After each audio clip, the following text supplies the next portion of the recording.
culture, you see. But now it's all about sex. Yeah, because that's what drives. Come on, it's commercials now. I thought it was a sex door. Oh, master. Oh, it's standing. Is it okay now? It looks like it. He's in.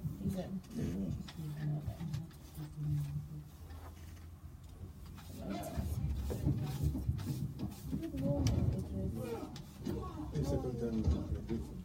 No, now I'm breathing informally. You are better than classes. I'll take that on board. You must check your blood pressure. Me? I think it's not high, it's low. Very low. What? Yeah, it's always the same thing. When it's very low and when it's very high. My blood pressure. What's going to cause my blood pressure to go high? Stop arguing with your woman. Yeah, right. Women are always the. Hey, I've married my wife for 14 years. Yeah. Stop When arguing, she's right? shouting, I just cover my head. I just laugh under the pillow. She gets very angry. I just cover my head and start laughing under the pillow. I tell, fortunately, my daughter is taking after me. Papa, is he jealous? I say, jealous.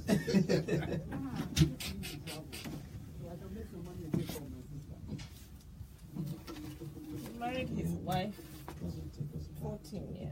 14 years. For 14 years, you've not had blood pressure. No. Then you're Why not? 15 this year. Then you're fine. You have no problem. Give me, because my father told me that the last thing that should give you problems is your woman. Just walk away. He was giving me problem one time. Just go and get one small chick, small girlfriend, Nigeria. That's the truth. He knew I had a girlfriend. Yes, come on now.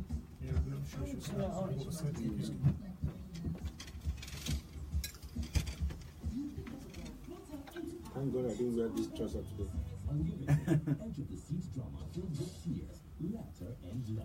Yeah. Sorry, can you look into it? Can you look at Idris for a second? He also want you to comment on what we'll be talking about the news ladies as well. Don't worry, you move me again very soon. That's our We're contact. talking about the rise of neo-Nazi terror menace. What is more important to me, but I know they will.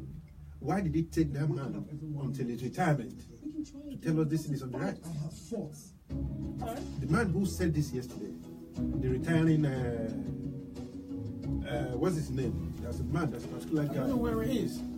I don't know if Son did it as a report, but there's a particular top guy who was retiring. Yeah. I made this statement yesterday. I've watched him for several years. Why did he take Mark him? Rowley. Yes. Why did he take him on his way out before he told us this? Then you can say that. Yes, because they've always denied it. They Always denied haven't, it. they haven't denied No, it, but they've they always have denied it until this time. Say no, we are charged. But this man has just said, couldn't hear you. because he's on his way out of the force now. He has the liberty and the freedom to talk. Because when you go into some jobs, you sign That's it. I agree 100%. That paper. Confidentiality. Yeah, confidentiality. That doesn't allow you to say things. But now that he's not under Yeah, he's that. on his way out now. He's speak up. We've always known this. Yeah. They just move your mic a bit closer to you. They've always been denied anyway, so Yeah.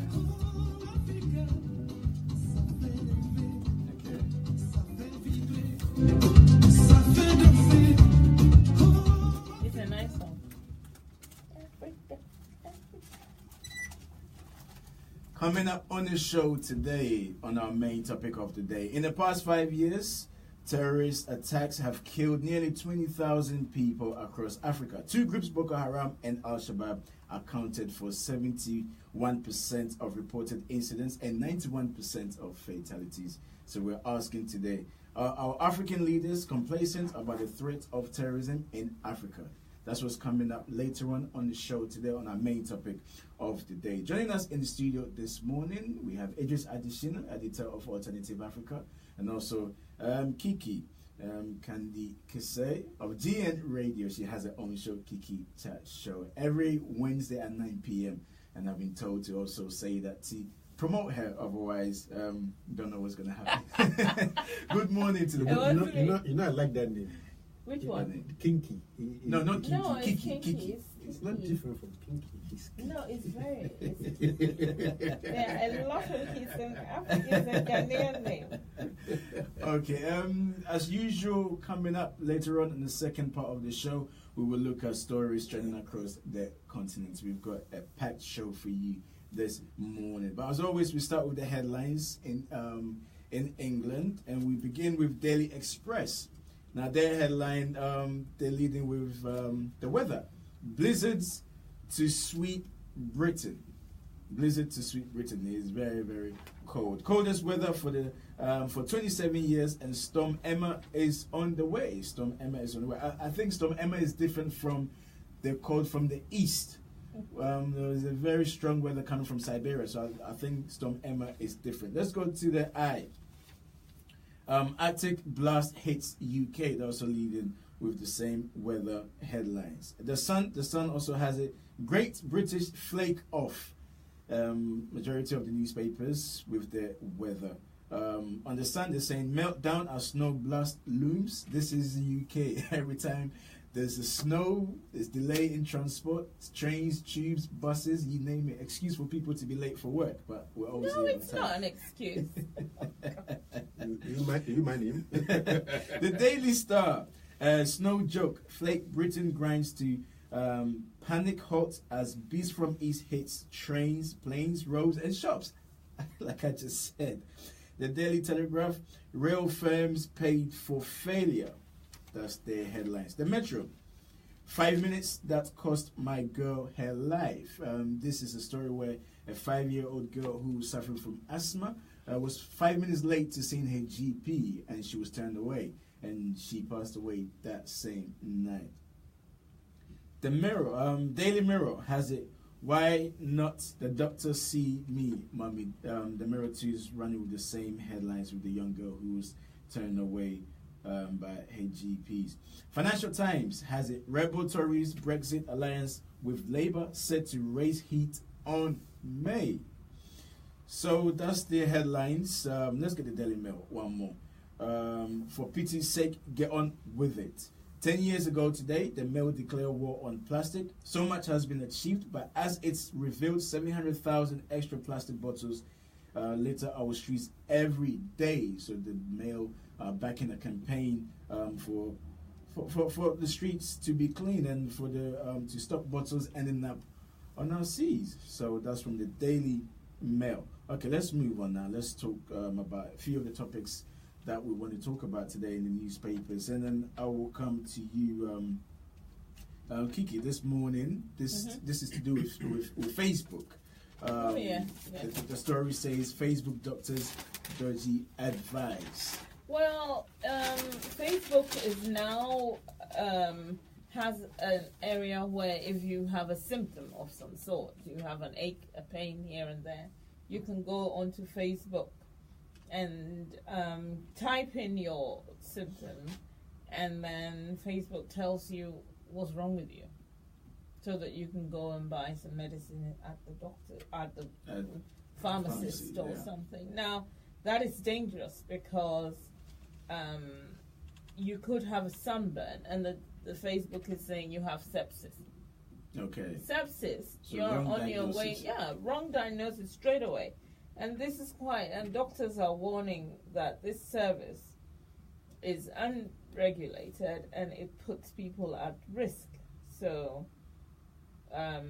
they should be careful what they do. But the thing is, Facebook, who is behind Facebook telling you what's wrong with you when they don't even know? And it causes anxiety, and you could be having a heart attack or something, and it could give you the wrong diagnosis. You could have the wrong information. Yeah, wrong information. But then the interest rather than diagnosis, I think it's the wrong information. Wrong information that I'm afraid of. But then because people doing this should be specialists about it. But then they'll be good. But it is your ability to give the correct distribution now that causes problem. But then people are already looking online when they have some form of symptoms. It's They go on Google to look. It's even good that Facebook is coming out openly. We have so many underground prescriptions in this country that the government has acknowledged itself. and they are unable to do anything about it. What do you mean underground? Yes, he's talking about Facebook now. There's nothing you cannot buy online in this country. Yeah. Yes. There's nothing you cannot buy. So that Facebook is coming to make it even more legal and more open. It's commendable. I think what the government needs to do now is to go and see who are those behind it. This is not. It's not secret. Facebook has come up with it. Now they can approach Facebook before this thing becomes legal. Let's see who are behind it. These are the checks and balances. I am worried about the ability to give the correct description now, not prescription on Facebook, but wrong information. Yes. Okay. Like our people would need. You see, our people may need something particularly. They will tell this is what is wrong with me. For them to be able to get that prescription to go use what they're doing. That's another problem. Okay, let's move on. We're still sticking with medicine or information to do with health. Idris, there's a story in the Times today that is saying that fifth of antibiotics are not needed. Yes, my biggest problem here is we have always known about antibiotics. Yeah. We've known several things about antibiotics that, look, sometimes it's not needed. Sometimes that is not what we need. And the kind of prescription they give us is not exactly, and that is why we have this, how do I call it now? Resistance about antibiotics. But the most worrying thing is, if we don't need this, why is it prescribed for us? Is it that the patients demand for it themselves? Because sometimes patients will be very funny. But then there's certain prescription, they come with a preset of mind that this is what is wrong with me and this is what I need. And by so doing, they give doctors a wrong information. No, but then hold on. Let me come to you, Kiki. Doctors do check patients. And is it a case where doctors are being overworked to the point where when the patient goes to see a doctor, one symptoms, okay, you got a sore throat, you got this, okay, here's antibiotics. The problem with antibiotics is that there are some broad-based ones. And those broad-based ones, we kind of believe that people have colds, coughs. The cough is serious, it's in your chest. So you need the antibiotic to cure it. Doctors are not actually giving out that much antibiotics these days. If you go to the GP, they will not give it to you because of the rise of the anti-resistant, they're resistant to all the antibiotics, etc. But I'm more concerned about my people who basically this show goes to. And we are so good at self-prescribing that self-medication that if we go to the GP and he's not giving it, all you do is you call your sister in Africa and say, can you get me, and then they send it to you. But those actual drugs are also not very good, and sometimes they have just a tiny bit of antibiotic in it. So we're on a slippery slope to something. I don't know what it is, but when I was reading the prescription thing yesterday, I was worrying about here, an advanced country where we now know that it's not one antibiotic that cures, it's not just one prescription that cures. There are different antibiotics for different things, like in your mouth, if you have something in your mouth, if you have something, So this is also something that we should be careful about, us ourselves. And also, antibiotics usually you're asked to take it for about 7 days. A lot of people exceed. A lot of people exceed. It's unfortunate that we could still be talking about this. This is Great Britain. Not in Africa. Not even in Africa where this is taking place. Crazy. But I don't think it's peculiar to African community alone. No. Is it? I have taken tube this morning, and as early as 6 a.m. or 5:30 to 6 a.m., I saw a lady open a can of this booze. What do you call them? A Red Bull. Red Bull. There's a particular name for them. Yeah. Energy drink. Energy drink. Yeah. As early as 5:30 to 6 in the morning. Because she's tired. You see, this is the self-medicating again. It's part of it. Coffee. And that worries me. as early. Yes. Initially, he was trying to hide it in the bag, but later I think he brought it out and he was taking it. And those kind of drinks are very addictive as well, because you do tend to it gives and a little this, bit of this, a buzz. this type of a person tells a doctor exactly what is wrong with him, because he has a preset of mind of what she thinks is wrong with him, and this is exactly what I need. Yeah. That is it. Doctors will only rely on the human being. They rely on information given to them to make prescription. So if you feed the doctor in with the wrong information because of your preset mind, this is exactly what you're going to get. Okay, all right. Let's move on, and still with doctors and GPs. There's another story. I read this story out on. It made the front pages. I think the Daily Mirror and also the Sun. But we'll come back to this story after this break. This is Talk Africa with me, Jones Ewa. In the studio we have Kiki and also Idris. We're taking a quick break. When we come back, we'll continue with the stories making the headlines here, and then we'll move on to the continent. We'll be right back.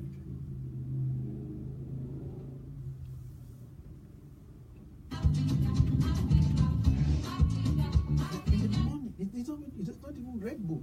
All these cheap 40p. But I used to be addicted to Red Bull. Me too. Are you serious? Yeah, I used to have 2, and the energy it used to give me was. It gives you a buzz. The energy you think it gives you. No. It did. It It just. gives you. And Trust let me. me tell you the truth Isn't it? about Yes, it does. right now. I used to drink, not as If you want to addicted kill me, as tell me. you. Yeah. If you want to run away from telling me it's height hazard, I will be 3 million miles away from it. Really? I don't like anything. Oh, Okay, we're Red coming Bull, back. Red Bull is lovely. Now I don't drink it. When someone I opens the don't can, drink it. I love the smell. The smell, yeah. Yes. It does give you wings. Yeah, it does.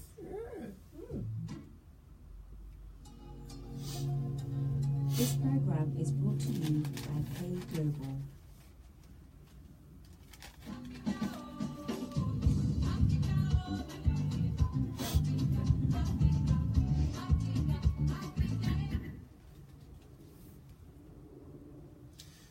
Welcome back to Talk Africa with me, Jones Ewa. If you just joined us, we're looking at stories making the headlines here in the UK. In the studio this morning, we have Idris Adesina, editor of Alternative Africa, also Kiki Kandikise, DN radio host, the Kiki Chat Show, every Wednesday at 9 p.m. Make sure to tune in to join Kiki.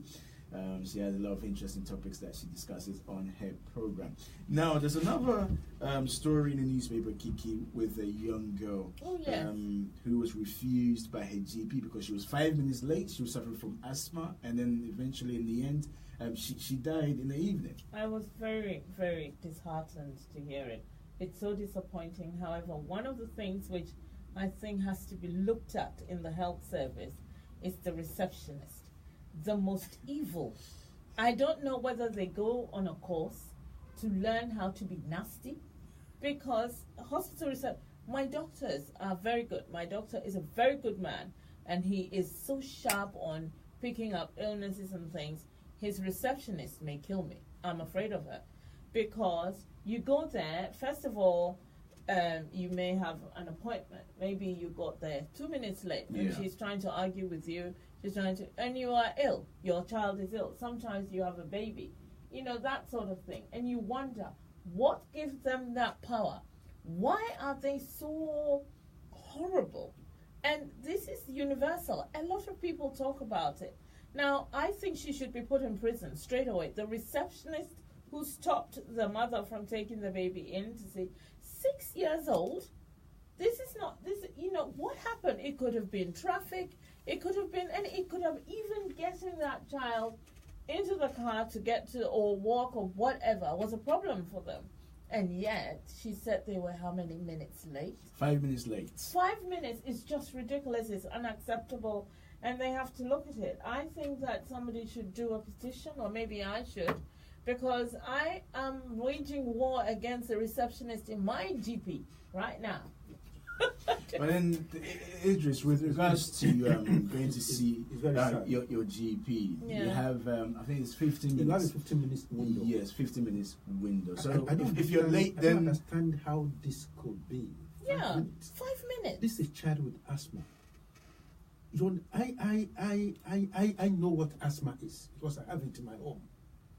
And you know that in 2 minutes, anything could have gone wrong. Yeah. There's no way you could have put a child in the car or take a bus, or you could sometimes drop from the bus. I think Take a fresh air for 2 minutes before you can progress. Okay, You can move. let me just say this, because the story did say that the girl was seen 3 times by different doctors prior to her going back to see the GP.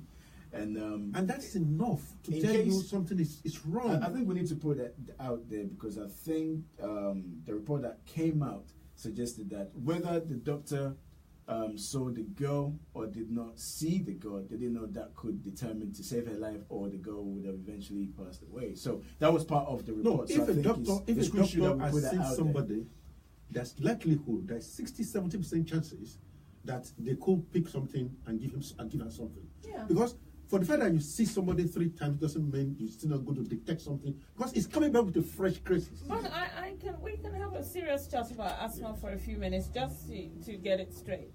The problem is, if you are an asthmatic person, you have 2 different types. Depending on how the level of your asthma, you have 2 different types of inhalers. Yes. Now, if this child is 6 years old and has asthma, it means that by all means she has an inhaler. Yeah. The problem with inhalers is sometimes it's not working properly. The piff puff doesn't work. The problem could be that they need a newer type of inhaler, the brown one. Maybe they've got the normal green one. You know, it's different things. I know because I have asthma. So now, when you have problem breathing, and you lose oxygen to your brain, that's it. Yeah. You're done. Yeah. Just for us to clarify one thing quickly, It's national before standard, you so- come in case you're watching us outside the UK, GP is a general practitioner, so you go and see your GP, your doctor, if you're not feeling well. As known in Africa, Yes, doctor. Yes, as known in Africa, doctor. So that's what GP stands for. This is a very, very sad case. It is a Look, sad that's not the only problem in the health service here.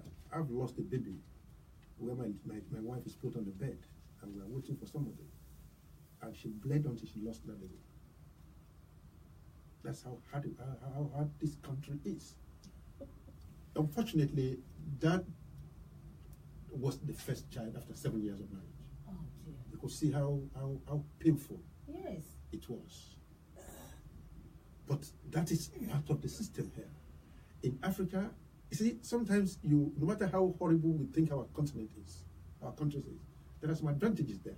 When the lady is pregnant in Africa, irrespective of what happens, when she's rushed to the hospital, it's straight away, like there's priority there. But in this time of the country, you have to wait and take your card and wait for a GP and wait for a consultant and wait for somebody. But in Africa, it's different because that's Baghdad. Okay, no, that's well. But maybe it's a works discussion for everywhere. another day. Yeah, it works everywhere. It's a discussion for another day, indeed. But let's move on to another story. This is the rise of neo-Nazi terrorists in Britain. Shocking. First of all, Britain's leading counter-terrorist cop last night has warned of the rise of white neo-Nazis as well as Islamic-inspired. So it's 2 sides, the white neo-Nazis and the Islamic-inspired attackers. That is very serious. Now, he's known this for all these years, and then suddenly he's now telling us, but that's fine. And then we have all of these terrifying things that we're hearing that has been foiled already. What is happening? Why is there a rise? Then I read on and it says, children of extremists should get the same protection as those of pedophiles, says the same anti-terror chief. So that is also another prong. Like, if you're a terrorist, your child is at risk. It's true, because your child may take on your views, apart from the fact that it may affect them in adverse ways, different ways. How do we deal with situations like this? My take on that is very simple. We know that once somebody has taken on board an act of terrorism, even the families at risk, not from the public. There is a tendency to force them, to coerce them into going along that way, because we know what religion is all about. Every parent wants your own child to take after you religiously. That's the way it is. But extremism goes ahead a little bit further than that. They want to coerce them into behaving in that way, into accepting that form of their own ideology. And we all know that it's not about religion again. It's about ideology. But what this man has refused to tell us, one is father, he's known this all this while. He's always said no, because I monitor him long ago. He's always been the one to come on air to talk to us about all these things. He's known this all this while. Now that it's about leaving the force, the freedom to talk is there, particularly about the right, about the right wing. Right wing, yeah. The emphasis and the focus has always been about terrorism. We now know that they grow along the same line, and that's not different for people like us to know, you and I to know. With the Brexit issue and campaign, this thing came along with it. But again, they've always been in denial. Now, thank God somebody has come out to say, no, it's not about terrorism alone. This thing is also growing along the line. But again, what is the solution? He has not told us. We all know opportunities are very few in this country, particularly when you are not a white guy. We know that. And government has refused to look in that line.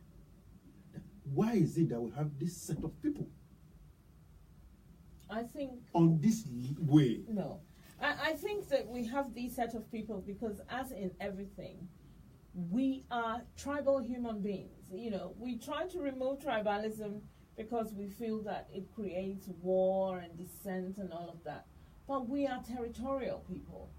Every human being is. So the whites will bunch together against the blacks. The blacks will bunch together against the Indians. The Indians will bunch. It is time immemorial. This is the story of life. But then it becomes an issue when somebody wants to go out and cause some form of damage to of course. another person. In everything there is radicalism. The issue in Britain at the moment is how we blame everything on the Islamic, the Islamic religion, and they are the terrorists. I mean, an example, and this is very outlandish, but it is a true example, right in our face, is how in America, a black person or an Asian or somebody does something or shoots someone, or, and they are kind of, they're immediately shocked. They are shocked. And you know exactly what is wrong. If it's a white guy, it's all about mental issues. Yeah. It's not America doing this. They are too. No, I mean, so... terrorists. But we have differences because sometimes, most 90% of the time, somebody does something and then we suddenly look at his background, his religion, to give that in the name. Yeah. And a typical example happened last week where Stormzy, they had the Brit Awards, and he made this song about Theresa May, what happened to the Grenfell victims. The next day, Amanda Plato, who is a Daily Mail writer, comes onto the Daily Mail and says that Stormzy should shut up. One, because his mother is an immigrant, and Stormzy, is lucky to be here in Britain. How dare he challenge Theresa May, etc., etc. It was a huge essay, and it was so racist in its form, however best it was couched. She didn't couch it anybody, it was totally racist. And I was sitting there after reading it thinking... And that piece has passed through an editor. Oh, yeah, but then we don't expect anything less from the Daily Mail. From Daily Mail, anyway. You're right about that. Less from the Daily Mail. There's one more story before we move on. This is to do with 1 in 10 diabetic. Yes, that is so serious indeed that there are... I did a show actually on diabetes where I had a guest who was telling me that a lot of people some of the diabetes we have is inherent in us. It is handed down through its genetic. Yeah. But some of it is also our lifestyle and the way that we are sedentary, which is we are always sitting down. and we don't do enough exercise to get our bodies into, mobilized. We're not mobile enough, and so we eat certain foods and they settle, and then we do not burn the sugar and all of that. And it's very important that we look into it. However, children are also coming up with this. Yes, There's type 1 because and type 2. they take the biggest share of it. They take the chill, they take every thing. Yeah. And another concern I have about this country is the ability to shed shadows. Always. Ability to shed shadows on it. We need education in this country. We need a bit of reasonable control from parents. But I think we are not looking at that. We are not looking at that as what we are looking at is sugar tax. But it is when you give sugar tax that sugar. Look, it is not always like that. We need a reasonable set of information and control, ability to tell your child, no, don't take this. I think the information is there. I think with regards to the African community, I think that's where the issue is, because diabetes does affect people from the African communities. We're taking another break. When we come back, we will look at stories trending across the continent, and then we will look at our main topic of the day, which is to do with terrorism across the continent. This is Talk Africa with me, John Sewa. We'll be back after these commercials. Diabetes is not just sugar, although yes. Yes, 60% of diabetes is sugar. Look, our kids, they are not, of course, apart from the fact that they want to sit in front of the computer and play. This program is 60% of their life is outside. So you cannot tell me that the child is not educated enough. It's not moving enough. Look, we chase shadows. Most children don't, Idris. Most children don't.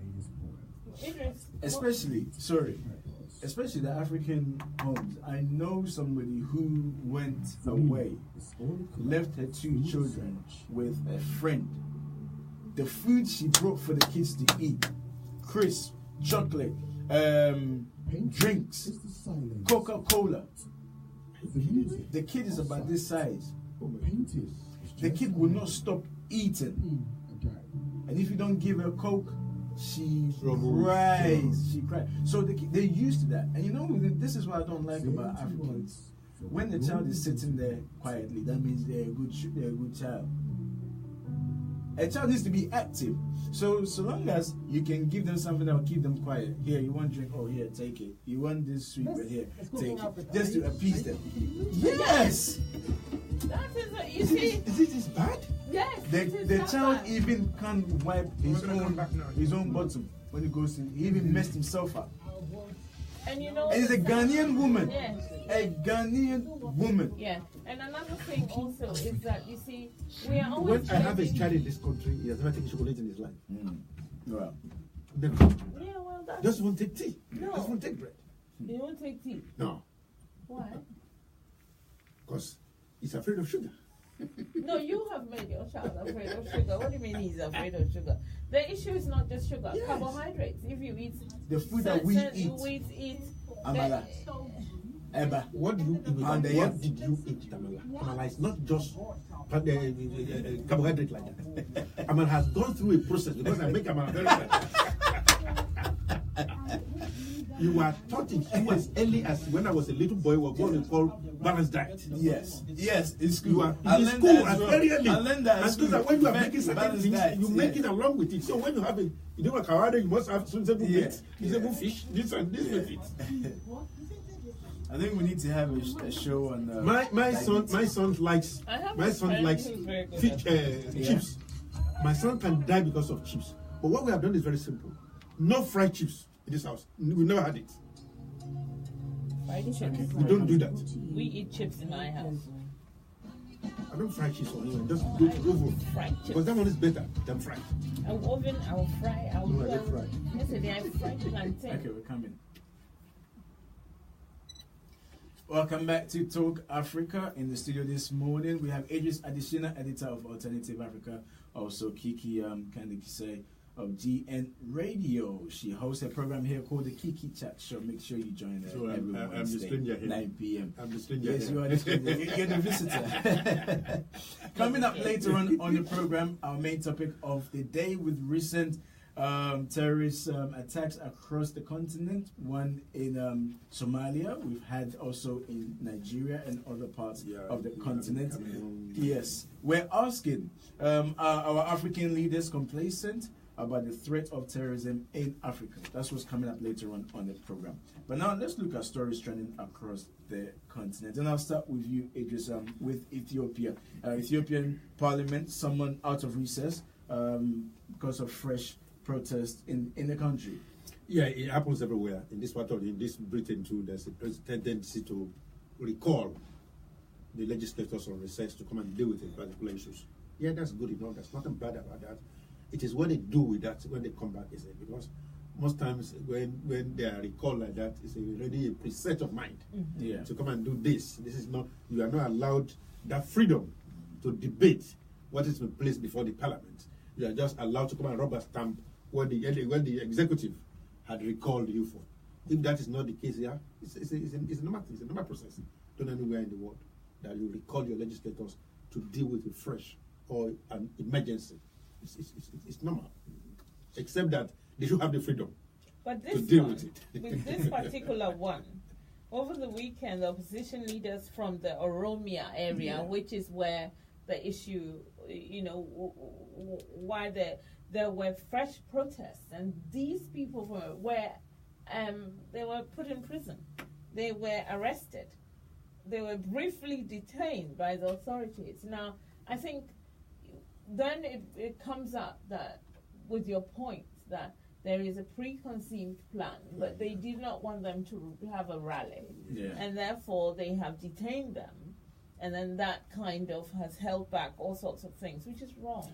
This is my take on it. I don't think any government, from our level of development in Africa, I don't think any government will tolerate rallies, particularly if I worked and stayed in Africa for a better part of my life. I know peaceful rallies are not always the rallies we see here. I know that in Africa, you yes, when it's easy to have peaceful rallies. Yeah.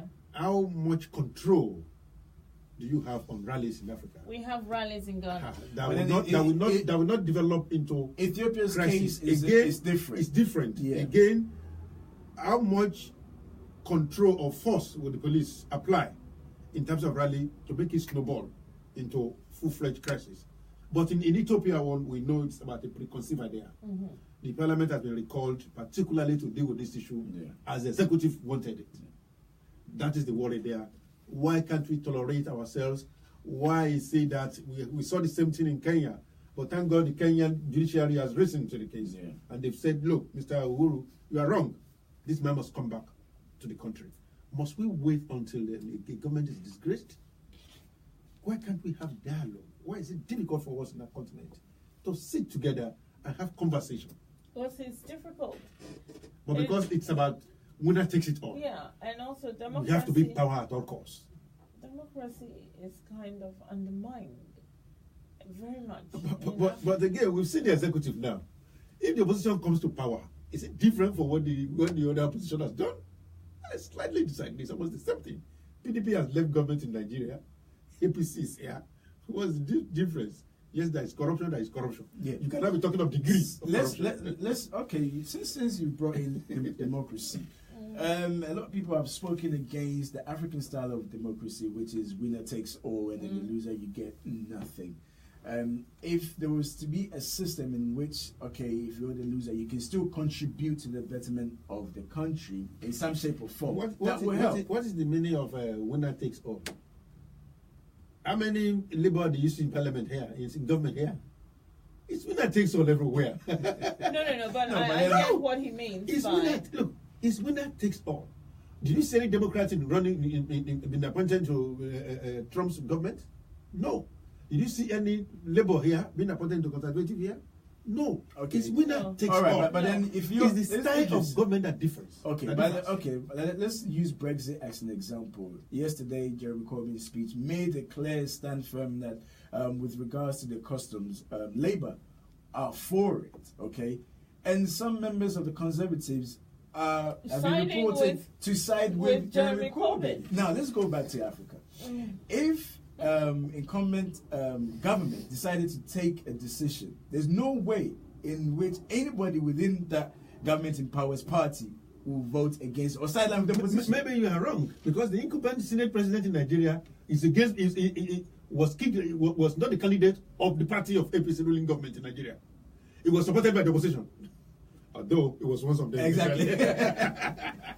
They used to be together. Yeah, but then Kiki, let me get your thoughts on that with regards to the type of democracy in some of our African countries. My concern with the democracy we have in African countries is my biggest concern actually is where one party, you were given the PCP, NP, and the APC. One party comes up, it has their term 8 years in office or how many years, they do several things, and then the APC comes back, breaks it all down, and starts again. In America, Obamacare, I keep giving that as an example, he sets things up for the poor people to be able to go to, have some medication, have some hospitalized, etc. And Trump is trying to break it down. He's trying to break it down right there in front of everybody with no shame. This is something that was set up for the people that you are dismantling because you don't like the party before you. That is the kind of, I don't understand if that is democracy. Somebody comes and sets something up, continue it, make it better, make it look good. And then In yet Africa, you will dismantle it. what we don't have is a system. And I keep saying it, we have government, but we don't have a system. We do have a system. No, we don't have a system that lives beyond that government. We do not protect our system. We do not ring fence our system from the executive. No, hold on. Because executive determines whatever happens. Let me come in here. The reason why I said that we do have a system, earlier on you compared the system here to the system across some of the countries in Africa. So, for instance, congestion charge, was brought in by Ken Livingstone from Labour. When Boris Johnson came in, Boris Johnson did not scrap it. He extended it. Now, take this to the continent. Some of the countries, if opposition comes in, opposition will probably use that as a campaign tool that when I come in, I will take that away. Yeah. So here you can see there's a push for a national agenda. We are saying the same thing. I said we don't have a system that lives beyond a government. Here, the system is being ring-fenced from governance, from the party or from the person in government. Yeah. Because there's an agenda, there's a national interest. In Africa, no. And how does that national interest come about? Yes, it's about. You see, the national interest is not always about the people alone. Sometimes the agenda is set by government. But the problem we have in that part of the world is multifaceted. The first thing is that yesterday we were at the Chatham House. We are talking about the same thing. How come the people, our people in ministries, do not have the authority to question the legality of certain things done by the executive? They do. They don't. they just hand it over to them, and they just take it, and that's all. They do, because we tend to favor party lines than actually the people. Okay, Idris, let's move on quickly. This is one story that we need to touch on briefly. This is South African new president Ramaphosa shuffles cabinet. I just want to hear your thoughts on that story. This is new way forward for South Africa. One of the you see, the South African case is very peculiar. Very peculiar is that the last government had to go because of allegations of corruption, and this government came into power on the promise that we are going to do that. Fortunately enough, it was part of that administration. So he knows what things are wrong. When a government comes in, my worry is that they tend to want to satisfy the populace at all costs. I will be very happy if these changes are because there's needed changes, not because of rhetorics of the people. Because sometimes what people see from outside is not the way government is run. People want things done as quick as possible. Yes, there's an allegation of corruption. Catch him, take him to court. Even that same day, get him to jail. That's the way people work. But yes, when the government comes in, you want to see a government have its own authority, stamp its authority in governance, bringing its own people, who understand his vision, who can drive that agenda that he has set for himself. If that is the vision for the changes, lovely. It's just a matter of time before we begin to see how it unravels, how well it goes. I keep saying it was part of the same. But then, Kiki, this one, there's been a full reshuffle of cabinet. This is obviously when he came in, he was really pushing to say that he's going to fight against corruption. But you see, fight against corruption when you've brought your own people in and your people, how do you fight it? It's very difficult. We are trying to fight against corruption in Ghana. We had to go vet Hamidou. He's going to come in. He's going to do all the fascinating things. We are waiting. We are praying. He's a good man. He has shown himself. He's shown his hand. We know what he is capable of. We are waiting, though, because not one person's name yet has been called, you know. And then quickly on that subject, you brought in Martin Amidi of Ghana. Now, what was it? I think the minister for, anyway, Abu Pele. I forgot his title. Who was in charge of JIDA? He was sentenced the other day, which a lot of people have said that he was sentenced by the Attorney General. So what's the need for the special prosecutor if the Attorney General is the one that does whole sentencing or has the power to sentence people who have caused financial loss to the state? Maybe this special prosecutor is going to go in and do some more research and have some evidence. I don't know. Special prosecutors don't prosecute. What they do is to investigate. And recommend those already alleged for prosecution. Okay, let's move on quickly for time's sake. 6 people killed in DR Congo as armed men attack village in South Kivu. Now the issue with DR Congo, even though you've got Botswana's president asking Kabila to step down. A few days ago we had people who went to protest from the church got killed, Idris. Yeah, the situation in DRC is almost beyond redemption. I think the only thing that will solve that problem is the president steps down. The entire country is against the president, apart from the few cabals who benefit from that government. And that one is suspected. Yeah. But my worry again is, why don't we know when to say it's all over? Enough is enough. Enough is enough. Well, mind you, 30 years. He has said he's going to step down. Mm-hmm. But if there is difference between when you say something and when your body language, when what you do is in conflict with what you are saying, what Kabila is saying is in conflict with what he's doing in that place. If you are going, that we should see motions being set in place. We should see tolerance. We should see ability to allow everybody campaign. I am going. I don't have any interest in this government again. But when you are going and you are telling us that you are still going to be the next president, you are going to anoint the next president. That doesn't seem that you are going. It's just about, see, in Africa, in Nigeria now, it was Nigeria that called the language, not living but stepping aside. What's when on you the step screen? aside, you also run government. If you're watching us, what's on your screen is the official letter from the Botswana president asking Kabila to step down. Let me get your take on this issue. That's very funny anyway. I so far, it has been, we've had South Africa, we've had Zimbabwe, and my poor uncle in Zimbabwe who was removed in a very sad, very emotional, in a very lovely way. In a bloodless school. And I think that we are learning now that these old presidents really should, what is your word, step aside. Kabila is not old. But he's been in power for a very long time. Kabila is a young man. You mean in comparison to... No, even in age, in everything. In age, he's young, but then he's old. been in power since 2001. And that's quite a long time ago. Well, This yes. is we are in So when somebody came out in the Senge came out and said young men cannot rule. when you look at Kabila, you look at Mugabe. What's the difference?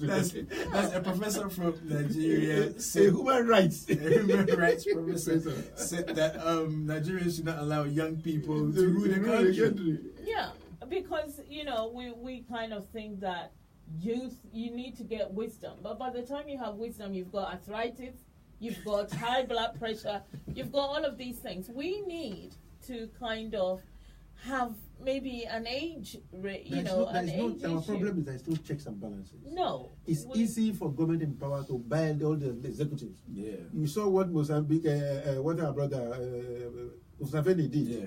Now, the president went on air and said, now we have money to pay people without even going to the parliament, without talking to anybody.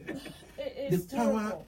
The power of our president in Africa, our leaders, they wield ultimate power. Absolute power. Absolute power. And that except some few countries is corrupting. It's not even the crisis in some of the few countries that we think it's a resemblance of democracy. It's not because it's democracy. It's because of power struggle between the same party. That's when you could see some party leaders rising against the president in the parliament. No, it is not democracy. It's an internal power struggle between them. And once they come to an agreement, it's the same thing. You don't see it again. Somebody mentioned in politics that in African politics, you could start young, but you give yourself time to get the people to know you. At the same time, you are lobbying other people, and in Africa, you nobody knows you don't have a godfather. Yeah, but that godfatherism. Yes, that's what I'm saying. saying. That's what I'm saying. That you lobby other people, older people are there to put you into position, and so when the right time comes. Now Kennedy did that with his, the Kennedy father did that with his son, so that continually he had his sons in power. And that was good. But that was in a different way. Now, because there were systems to keep them there. Yes. They had education, etc. You had youth wings, so it's easier for them to develop through the youth wings and be embodied in the ideology of that particular party and the country. But in Zimbabwe, for example, not even Zimbabwe, South Africa, this president that's just gone, he also came through the trenches, never went to school, but he was in the whole trench business. Don't forget that Suma was also sacked from the former cabinet because of corruption. He found his way into the party hierarchy because of the system they had there. It's easier for them to withdraw the former president through the same way he was booted out. But then but then obviously we all know Jacob Zuma was part of the movement against apartheid, ANC. Yes. But then let's move on quickly. This is another story, just for time reasons. Kiki, I'll come to you. Okay. There's a story. Speaking of South Africa, South Africa busts evil angels church with 100 sex slaves. That is, as for the religion issue in Africa, it's mind-boggling. Anyone can get up and decide that, I'm setting up the Church of Holy Power. And in that holy power, while I'm praying for you, I need sex slaves, I need this, and I need that. And it's all happening. And people are gullible enough to believe this and go to... They had young girls at the age of 12-year-old girls, nursing tiny babies with leaders who regard themselves as angels, these human beings. Are you having a baby with an angel? It's crazy. It's mind-boggling. And then, you have members going into the church, attacking a police station and killing people, 5 policemen. And these are the angels. The angels kill. They impregnate 12-year-old girls. They have sex slaves. Yeah, it could be different. You are not talking of the angels that we know. It could be different. Anybody can give himself his name. I can be Maradona now. I can be anything. But look, I was asking a few questions at the Chatham House yesterday. Mm-hmm. And the question is, why is enlightenment and education not working in our continent? And somebody was telling me, it's hunger.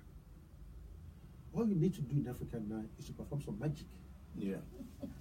Just perform some magic. just keep somebody under your table and you say, oh, somebody's talking there. And they believe it because of hunger. Because they want quick means of solving problems. Because our ways of solving problems are complicated. You cannot see your hospital, you cannot see the man who represents you in the assembly, you don't even know him. So things are not done properly. So they have to look for ways. Alternative ways. Yeah. So the alternative ways is magic. Alternative ways is quick way to something. And that's where you have that in abundance, in good number. We have what, magic? No, where you have people suffering, when you have suffering like that, people will look for alternative ways of doing things. And that's why politicians, it's easy for politicians to come.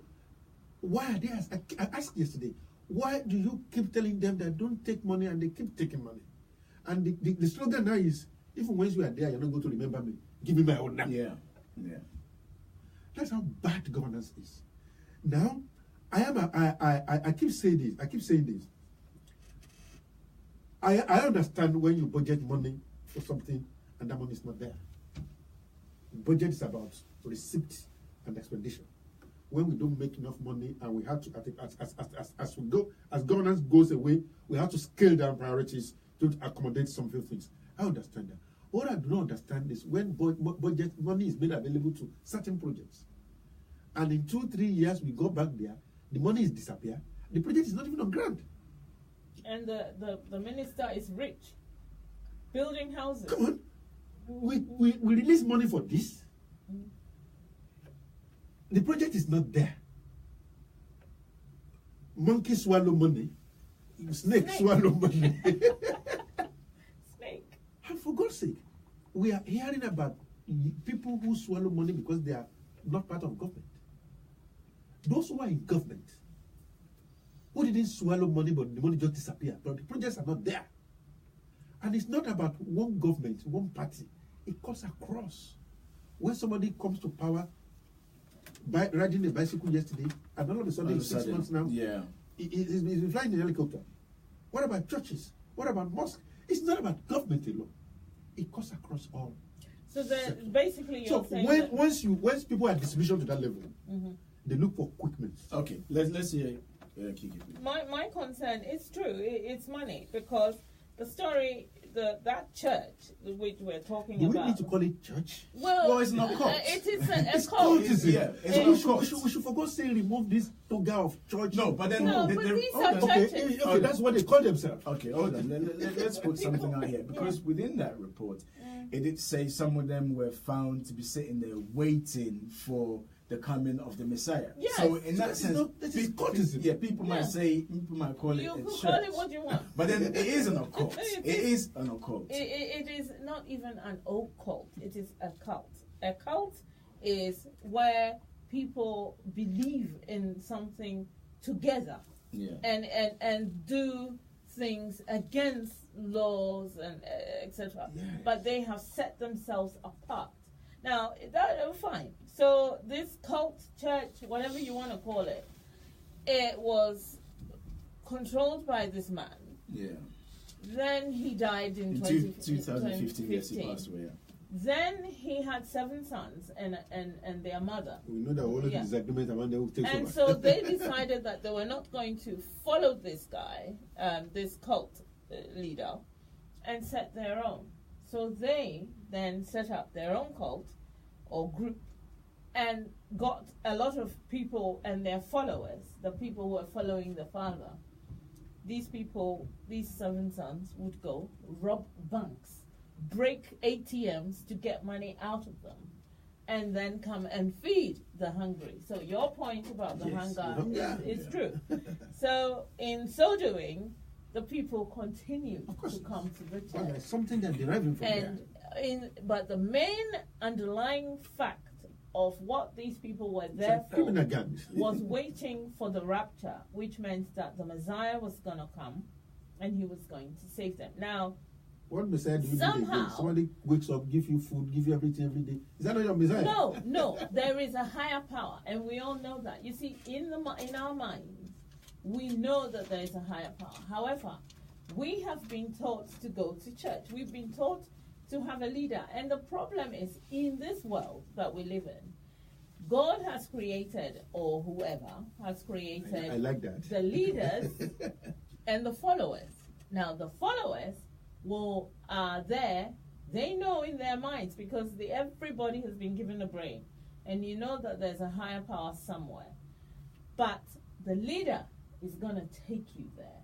So the leader has told you that the Messiah is coming to this church. They are waiting. They don't have anything else to do anyway. They have no jobs. They do not have food. I don't worry about those who don't have job, who subscribe to this idea. They pay. I worry about educated people. Yeah. Yeah. Ministers. You saw Judge Weah flew to Nigeria to synagogue during his preparation to the election. We saw the president of Liberia, Judge Weah, flew all the way to Nigeria to take blessing. From whom? From Joshua. From TB Joshua. Really? Yes. Well, there's. I don't think there's anything wrong in that aspect. So there's no church in Liberia again. Okay. All right. It's Okay. So it's not only in South Africa. Yes. It's in Ghana. It's in Nigeria. It's even Mozambique, here. It's in here. All right. This country. This is Talk Africa with me, John Siwa. We're taking a quick break. When we come back, we will be looking at our main topic of the day. We'll be right back after these commercials. And now synagogue is believing that he's the one who accepts the Jews to win election in Liberia. Yeah. That's how foolish is that? Even Johnson was there too. No. The other guy, what is his name? Major, this major who supported They all do the same. He went to They your flew to Nigeria. Yes, I told the story. Judge Weah flew there to take blessing from Joshua for the election. But all the people who go to, allegedly, all the African heads They all go who to. go to him. There's one man they called win. Guru Maharaji in Nigeria. Yeah. I used to be a correspondent of Guru Maharaji. Where we go there to collect money and get away. We all laugh and that, collect money. I never ate in there. When you get to Guru Maharaji's shrine, my sister, I wouldn't have one. okay, you know Guru Maharaji very well. I know, I've heard. You've heard Guru about Guru Maharaj. Maharaji. When you get to his shrine in Lagos, along Ibadan, Lagos, Is that what it is? yes, you see pictures of presidents and the most powerful Nigerian who had come to that place. Wow. Displayed openly. He has a guy who contacts the media. We have ourselves, we know ourselves as a Guru Maharaji correspondent. When we go there for him, when does he know to tomorrow? The day he knew, he was very angry. I told him I was coming. Between Lagos and Ibadan, I drove my PM. 45 minutes I was in Ibadan. I don't eat there. I would use to collect money. And you know what happens? The money to give the media, we collected from the members. Are you coming back to that shit, or are you going to? That's Going to Sunday. Call him now. Call him now. If you see Nigerian president, African president who have visited this guy because of so-called power. What is the time? I have to leave. What time are you leaving? Temple State. It's still far away. This 7:37. 7:37. That's 20 minutes. So it's still our 15 minutes. Stay here. Temple State. Okay. And he ended up buying me a space. If you see all these are useless things that you see go to church, they lie. Any court today, you find them there. Why is it difficult to arrest an occult leader? They don't have the power of the government behind them. Go to Nigeria every time they kill. They kill. We find shrine in Nigeria everywhere in Lagos. Police are unraveling them now. But after the unraveling, after the media Good morning, bliss, David. Yeah, this is John. It's Bucky. Are you okay for us what to it go tells is that ahead? the media, the police deliberately, knowingly that they cannot All do right, anything. just hold on. Yeah, we just Use the media. coming back after the break. Yeah. So Big problem. okay. After that, it goes away. They've arrested a lot of people in Lagos on courtesy shrine. They find dead body, one be buried there. They've arrested them. That it's been ongoing now for the past 3 months now in Lagos. Do you know what is going on? But after that, you don't hear nothing again. And that tells me that powers are big. You read the story of Evans, these kidnappers. in Lagos, Yeah. who had mansions everywhere in Lagos. They arrested him. He used the media to broadcast everything. What has gone to the story now of Evans? Is he still there? They- He hasn't been that is arrested. what that is no. He's been arrested all along, but we don't hear This anything. program is brought He's gone to you court now to by keep KIKI going to court. That tells you that. Somebody. My daddy used to tell me that in the court then, once you go to somewhere and you wear certain tag, the judge knows you. Yeah. Even The lodges. Lodges, yeah. welcome back to Talk Africa. Just to remind you, we are live on Sky Channel 291. You can also listen to us on GN Radio, DAB across London, also on TuneIn. Okay, let's move on to our main topic of the day. We're also live on Facebook. Go onto our Facebook page, GNTV. I will read some of your messages, so do keep them coming. All right, now let's move on to our main topic of the day. Now, in the past 5 years, terrorist attacks have killed nearly 20,000 people across Africa. Two groups, Boko Haram and Al-Shabaab, accounted for 71% of reported incidents, 91% of fatalities. So we're asking today, are African leaders complacent about the threat of terrorism in Africa? You can get involved in the conversation, okay? You can call in 0203-735-8820. The number should be on your screen. To start us off this morning on our main topic of the day, we have David Otto, who's a Global Risk International counter-terrorist analyst. We've got him on the phone this morning. Good morning to you, David. Good morning. Thank you very much for having me. Thank you for taking time out to come on the show this morning. Now, David, if I was to ask you, are our African leaders complacent about the threat of terrorists in Africa? The problem is not, limited to Africa. But while we're talking about Africa, I think it's important for our listeners to understand that the trend of terrorism is becoming a nightmare to African governments because as you know, terrorism is fairly recent. After 9/11, it has become a lot more prevalent. But the biggest problem that African countries have is that that most African countries do not have what you call a counter-terrorism strategy, and that means they don't have a comprehensive prevent strategy which actually prevents people from joining terrorist organizations.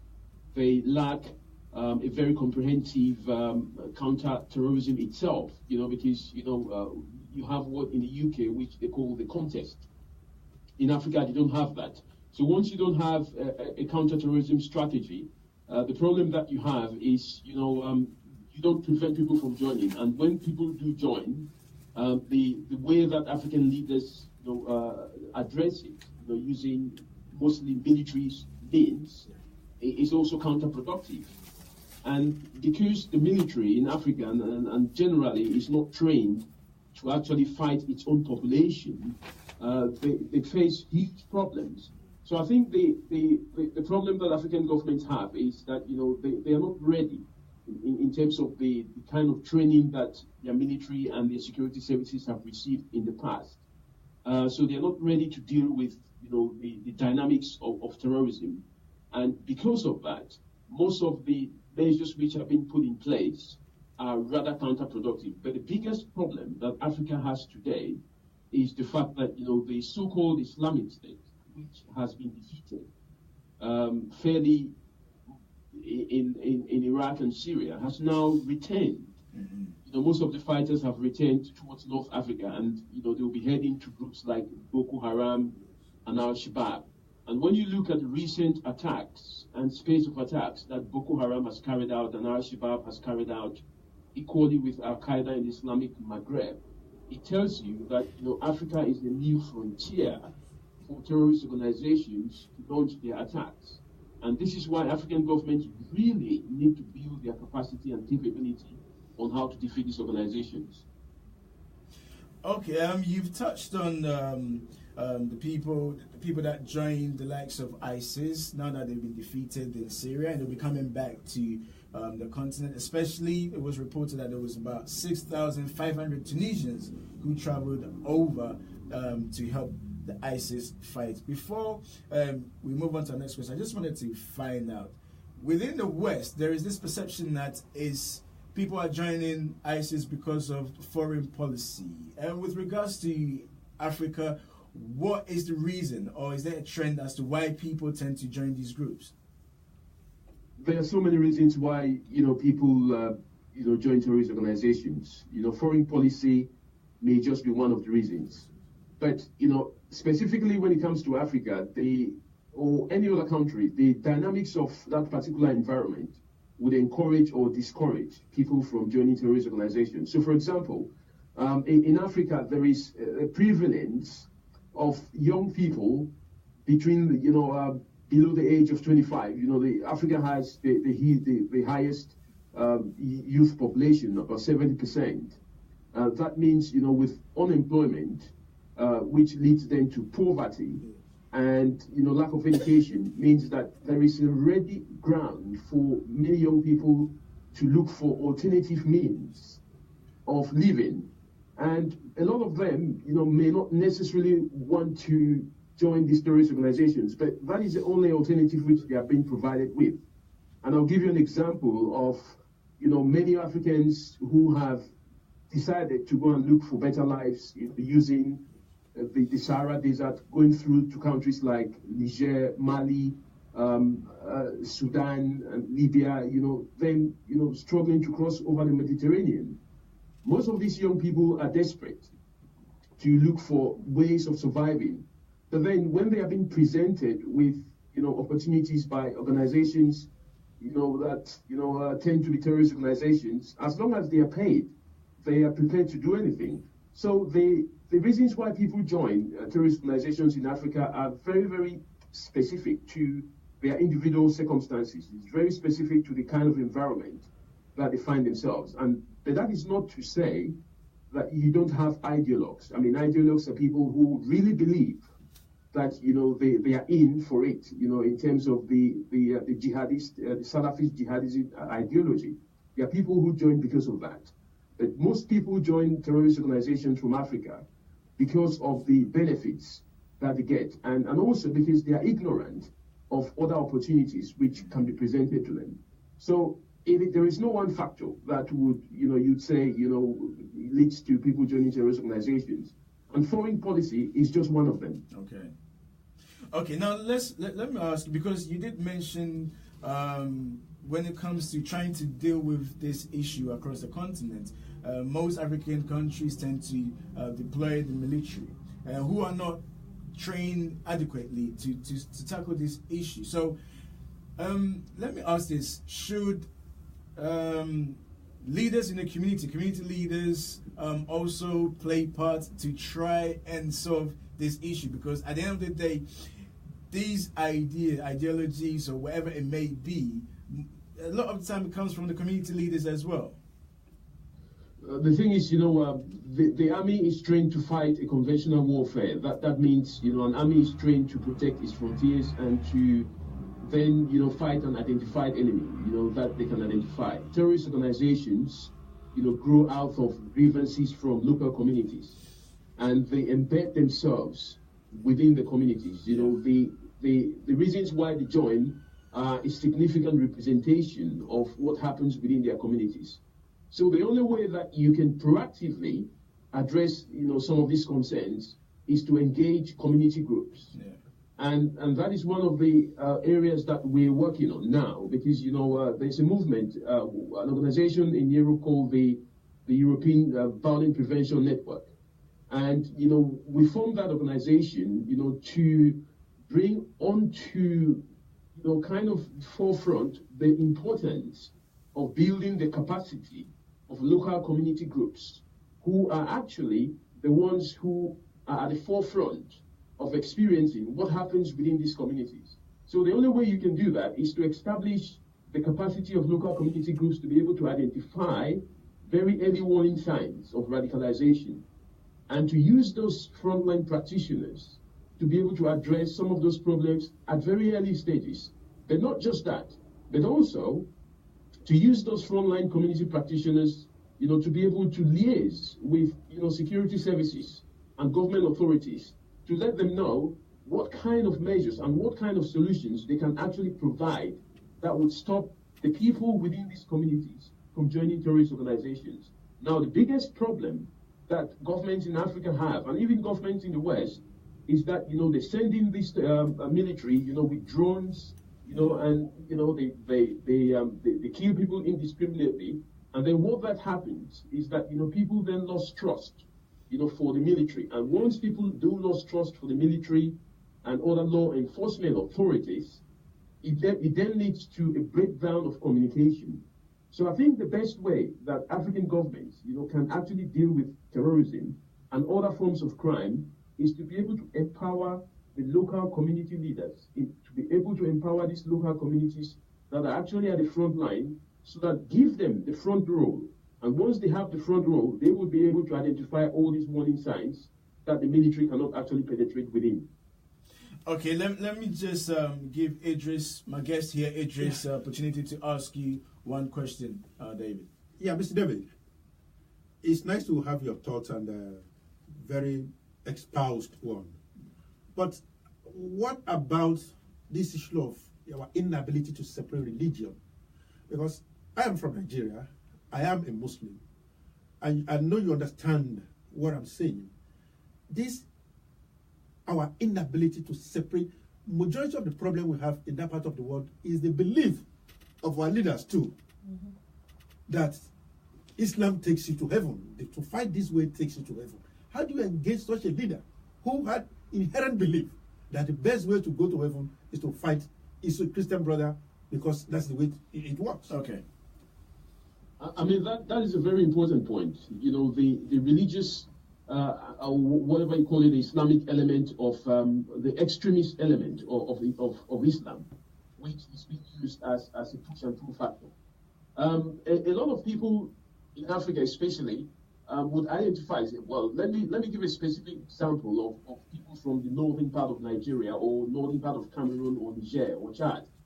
A lot of these individuals believe that religion comes first, then before any tribe that they belong to, and then their country, so in order of preference.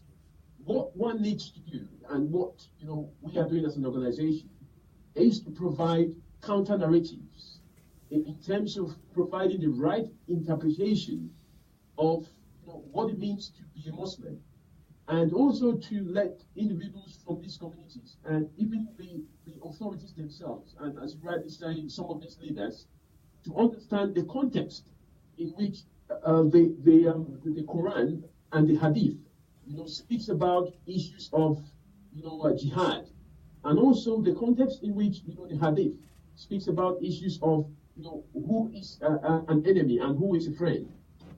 And once you have these right interpretations put within the context of the 21st century, you would have all these young people who are being misled to understand that, what used to happen in the centuries back is not necessarily, what should happen today. Because what people then do, especially what we call the violent preachers, is to interpret the Hadith and the Quran in such a way that it is not a reflection of the current circumstances of the 21st century. So it is about having the right imams, train them, and that is what we're doing. You get the right imams who can train the people who are responsible for disseminating this information to their communities. It would not be a time, it should not be a time when imams should be left, to preach, violent messages to young people who have no other alternatives to understand. So the key is the interpretation of the Quran and the Hadith.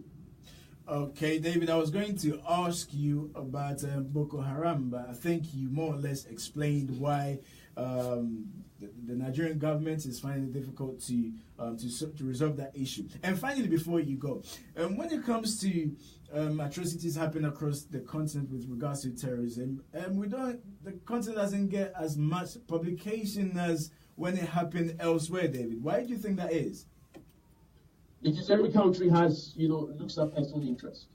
If something happens in the United Kingdom, for example, they be on the media because, the people wants the media, decides, where to focus. And what African governments have to do if they want to have their information being focused on the media is then to have their own media outlets to focus on what is happening in Africa. You do not expect the United Kingdom to pay more attention to what is happening in an African country than what is happening in the UK. It is a matter of priority. So, in as much as we would blame the West for not recognizing when attacks happen in Africa as much as when it happens in the West, it is a matter of interest, and it's purely a business principle. So the key is to have Africans to be able to talk about their own issues. Like the President of the United States says, everybody looks after their country first. And Africans have to be able to prioritize what is happening within their own continent, rather than wait for the West to highlight some of the issues that are happening in Africa. Because if we have moved away from the colonial era, there is no need for us to be going back through the window. I believe that whatever the West does is nothing to do with friendship or hatred for Africa. It is all about the interest of their people and their economy. Fantastic, David. Thank you very much for talking to us this morning. We'll do our best to get you in to the studio. Thank you very much for talking to us this morning. That was David Otto, Global Risk International Counter-Terrorist analyst that we spoke to this morning. Very, very insightful. You can join the conversation. You can call us on 0203-735-8820. Okay, do call in to join the conversation.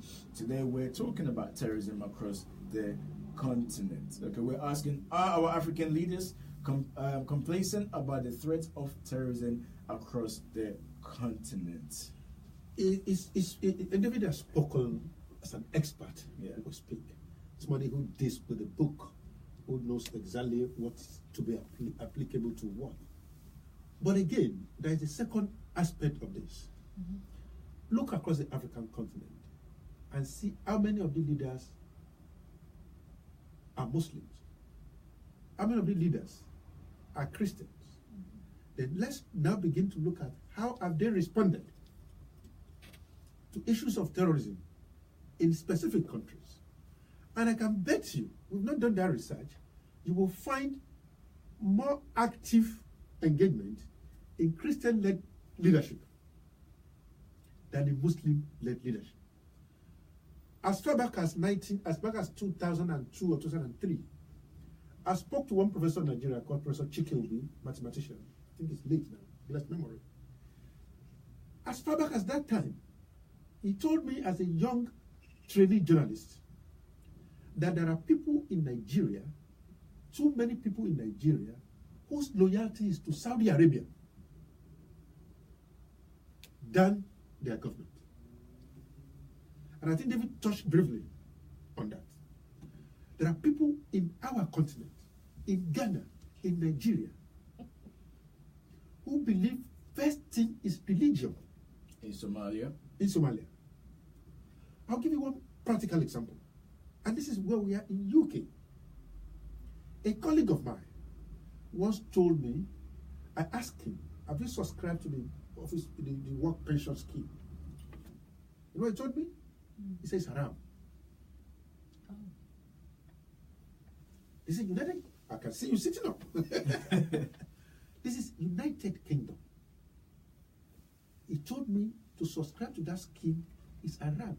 Idris, you are a Muslim. Why are you doing this? This is United Kingdom. I'm talking of 2018, this year. But then within the Islam religion itself, and I asked the fellow, will you take the pension? Because his idea is that that money is invested in something wrong, haram. And I asked him, do you take pension? He said, yeah, pension. But where is the pension that you are taking is going to be invested? This is how bad it is. This issue of the right education we have received. And if you look at that in the same manner of political toggery in Africa, it's not different. Somebody calls you to come and take money to go and cause trouble. That person's children is in the United Kingdom. That person's children is at home. He will not even take part in that crisis. And you have gone there to take money. You have recruited a graduate, somebody who has a good job, to recruit his fellow. That fellow also cheated those he has recruited. You see what I'm talking about? This idea, I don't know how we are going to, if you have a minister. Now, the problem in Nigeria, as we really said last week, is that this president has put in place security for the security apparatus in Nigeria is from a particular sector of Nigeria, from the north. All these security officers in Nigeria. Now, tell me how a man who believes that this is good for Islamic Jihad to fight Boko Haram, how is information filtering away to Boko Haram from the apparatus of government? Do you understand what I'm saying? Let's get Kiki's thoughts on after us speaking to David. I think David has made a lot of salient points. I mean, I was a little bit. I'm not sure about the training. So my question to him really was, when he talks about people, the army are trained, and that we're not ready. What are they being trained for? This is what he says. I've been trained for conventional war. Yes. Yeah. You see a target, is an enemy, and you go after the target. Yeah. That's why it's easy for our government to brand brand opposition as enemy of the state. Once you brand them enemy of the state, the military or the force goes after them. Yeah. But that's a language you understand. But these people are hidden behind the computers. Which people? These terrorists we are talking about. Okay. Somebody radicalizing you is in Saudi Arabia, is in Afghanistan, is in somewhere. You don't even know them. And they speak through you, through coded messages. And you go ahead and carry out those things. Now, are they trained against those people? No. No, well, you now, see, this is, again, No, Idris, I understand what I think Kiki is trying to say. Yeah, what I'm trying to say is, even with your points about them being behind computers, army, there are different positions and jobs in the army. There are doctors, all sorts. There are engineers. Yes. There are army people who build bridges. Yes. There are army. Yeah. There should be, if we are now in the year of the now computer. you are going to a different dimension entirely, which is the application of resources to these things. Please. No. If we are in the age of the computer, and as you say, there are terrorists behind computers in Saudi Arabia, etc. If we have an army, are there no thinkers there who are going to say, this is now where the war is being had, and therefore let us employ computer geeks and things to be able, because they will be under the umbrella of the army. Yes, to fight this war, to identify these people. Yeah, yes. I understood a lot of the things that David said, and I actually agree with him on a lot of his points. But where he says our armies are not ready, that's where I have a problem with. Well, I think what he's trying to say in terms of intelligence, because that's exactly where we are crucial. Going. Very crucial.